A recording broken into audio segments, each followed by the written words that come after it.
tú siempre has estado muy cerca de la parte femenina. Sí. Tú en un momento dado fuiste un Don Juan, o sea, te gustaban mucho las mujeres. ¿Eso ha cambiado? No, en absoluto, imposible. No. Te iba a recordar que había una revista que creo que la dirigía Salvador Sánchez. Sánchez y que se llamaba TV Revista o algo así. Sí. Y en una ocasión, en una Eso era en la portada- noticia, me parece. No, era una revista pequeña, yo no sé ni siquiera dónde se Bemoles. Bemoles, Sí, caramba, eso era qué memoria la tuya. Ángel Cuello y Salvador. Sí, yo la conservo todavía y él la tituló Las mujeres de Julio Curi. Y me endosó incluso mujeres que nunca habían sido Pero yo me mías. recuerdo incluso Mises y todo Sí, eso. sí, sí, sí. Se te pegaron algunas que tú ni conocías. De aquel listado creo que 2. Dos. Pero como que te gustaba eso. ¿Eh?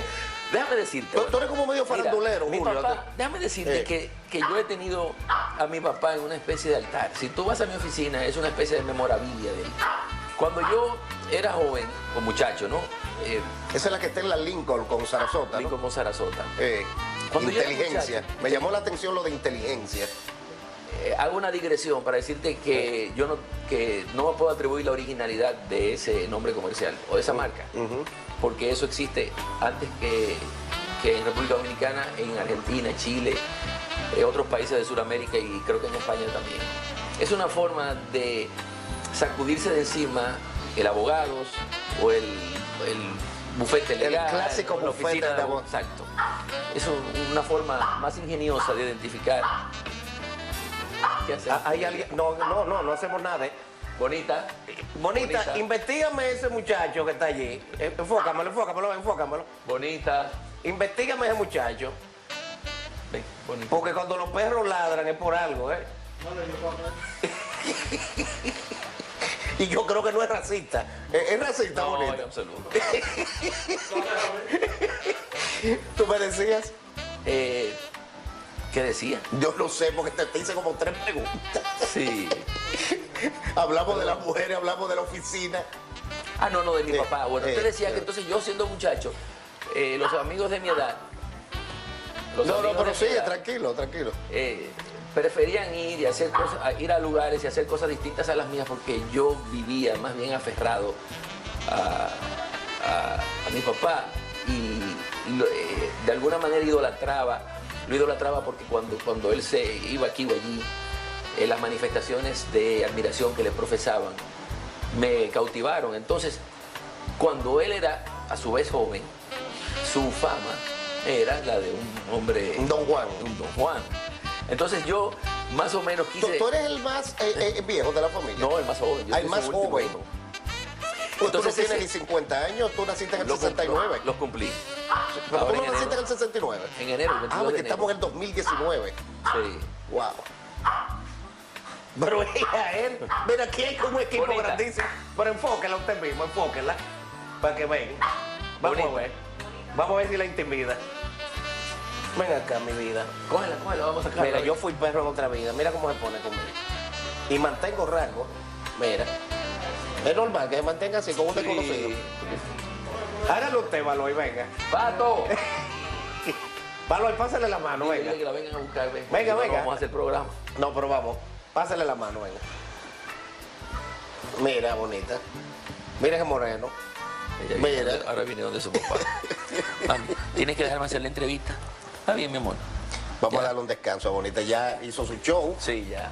Eh, Vamos, acá que se la llevo. Su show mediático. Laura. Sácala. Sácala. Dame, ¿me puedo parar? Gracias. Ven. Ven, bonita, mami. Ya. Tome todo eso, que esto es parte de... Chichi.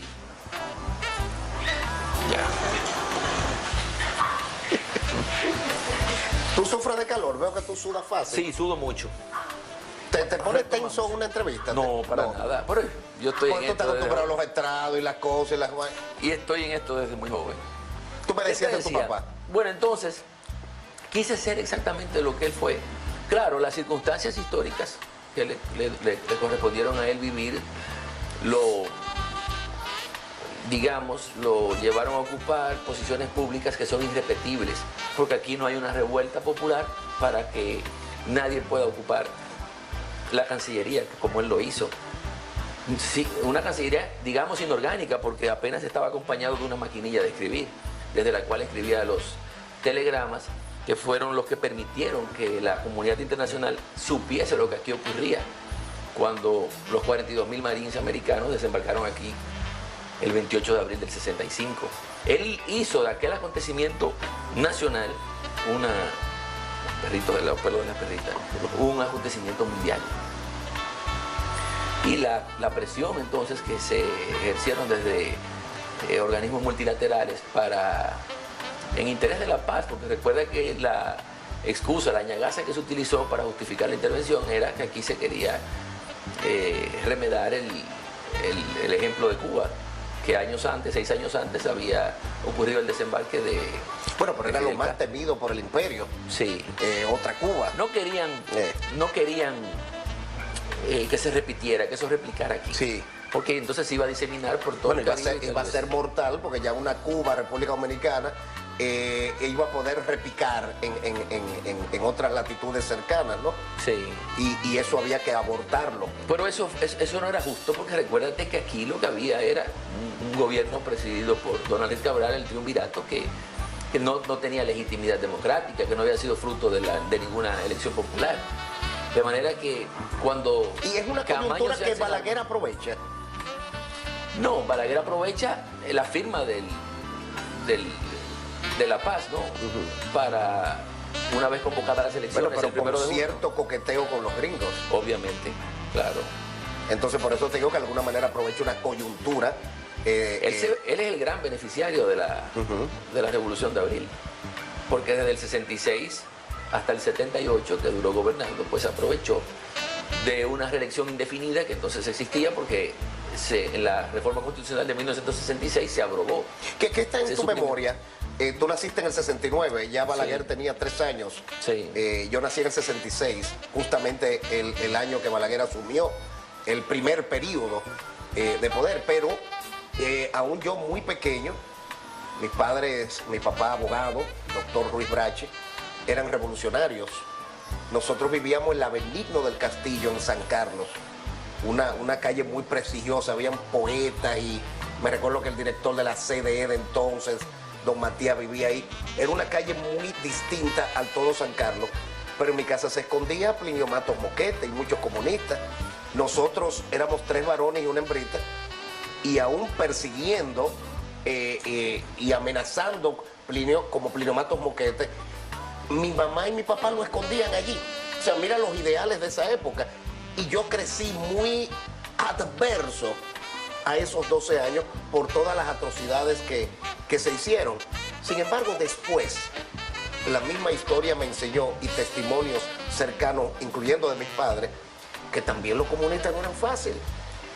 Y robaban bancos, un grupito, y mataban policías, y había que buscar armas. O sea, que uno tiene que ver el contexto de la historia desde un punto de vista y un espectro amplio, ¿no? ¿Qué tú recuerdas de esos 12 años? Muy poca cosa. Pero de lo que tú conoces. No, muy poca cosa, porque era niño. Era niño. Incluso me puedes llevar un poco más allá. ¿Qué recuerdo yo del gobierno de Antonio Guzmán? Don Antonio. Una tarde, don Antonio Guzmán vivía donde hoy está la torre, que llaman el celular, en la avenida Bolívar. Y una tarde mi papá me dijo, acompáñeme allí, y ¿a dónde fuimos? Fue a visitar. Pero tú con 12, 13 años. ¿Y qué sé yo? Ni recuerdo. Pero un muchacho.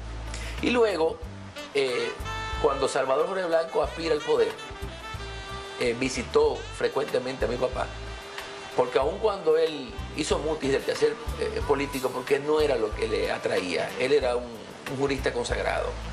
Él gana fama, primero como ministro o vocero de prensa del gobierno de Fello Bonelli, luego como canciller, luego como el líder de la bancada de oposición en el Congreso en el periodo 66-70 en contra de Balaguer, y finalmente como rector de la UAS en los 2 años convulsos entre el 1972. Pero sin embargo, el prestigio implícito de tu padre es como abogado. Sí. ¿No? Sí, exacto. Y cuando yo... De los más brillantes que ha parido la República Dominicana. Sí. Sin duda, dicho por los expertos. No se les reconoció en su momento, porque tú sabes que cuando son aguas turbulentas y uno está en competencia, eso hay que ser muy digno, muy noble, muy humilde para reconocer que el otro tiene el talento. Bueno, pero el mediocre lo personaliza. Sí. El mediocre personaliza las cosas. El que tiene una amplitud mental realmente puede ver las cosas más objetivas.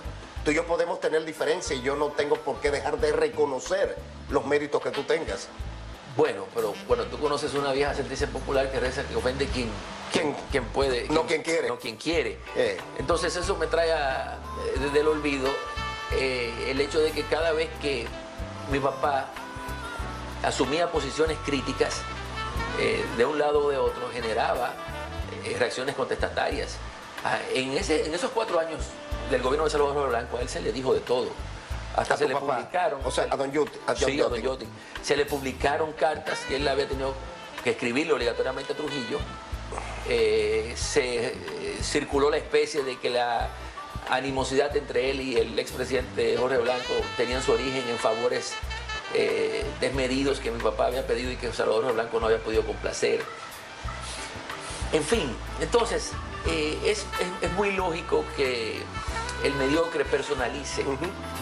Porque si se trataba de cuestionar el imperio de la ley o el Estado de Derecho en aquel momento, yo creo que la respuesta adecuada no era esgrimir si él había sido trujillista o no, o si había pedido favores o no. Eso es muy propio de los que no tienen menudo para Tú tienes muchos enemigos.